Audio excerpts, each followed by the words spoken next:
কাল বিলম্ব না করে পররাষ্ট্র দপ্তরের মাধ্যমে এই খুনি হাসিনাকে বাংলাদেশে ফিরিয়ে আনুন।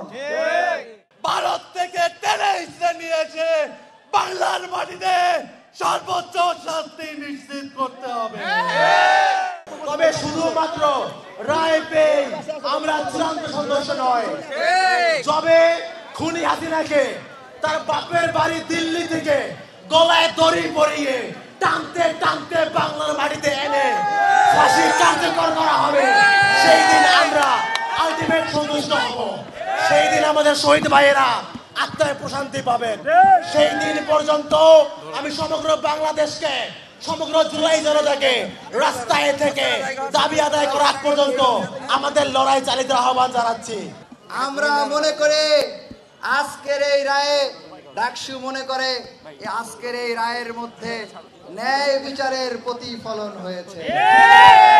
তবে আরো ন্যায় বিচারের প্রতিফলন হবে তখন যখন দক্ষিণ পূর্ব এশিয়ার সর্ববৃহৎ সশস্ত্র জঙ্গি সংগঠন এই খুনি আওয়ামী লীগকে এই ট্রাইব্যুনালের মাধ্যমে নিষিদ্ধ ঘোষণা করা হবে।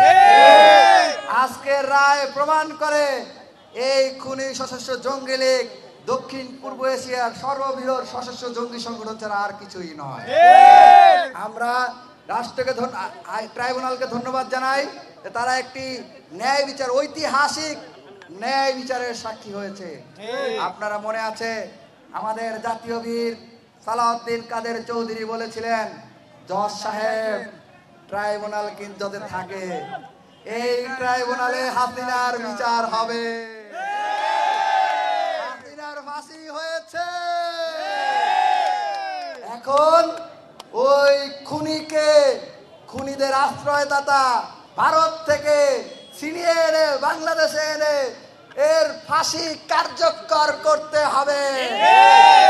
আমরা আজকের এই প্রতিবাদ সমাবেশ থেকে এবং প্রতিক্রিয়া জানানোর সমাবেশ থেকে ডাকসুর পক্ষ থেকে ইন্টারিম গভর্নমেন্টকে আহ্বান জানাচ্ছে, কাল বিলম্ব না করে পররাষ্ট্র দপ্তরের মাধ্যমে এই খুনি হাসিনাকে বাংলাদেশে ফিরিয়ে আনুন।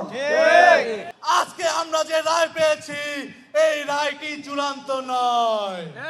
অনতি বিলম্বে খুনি হাসিনা এবং তার দোসরদেরকে ভারত থেকে টেনে হিসেবে নিয়েছে বাংলার মাটিতে সর্বোচ্চ শাস্তি নিশ্চিত করতে হবে।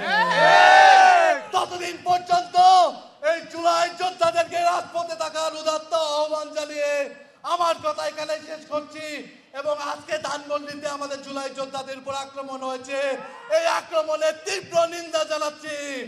ইন্টারিম গভর্নমেন্টকে হুঁশিয়ারি উচ্চারণ করতে চাই যে জুলাই যোদ্ধাদের রক্তের বিনিময়ে আপনাদের আজকে এই ম্যান্ডেট, তাদেরকে ভুলে যাবেন না।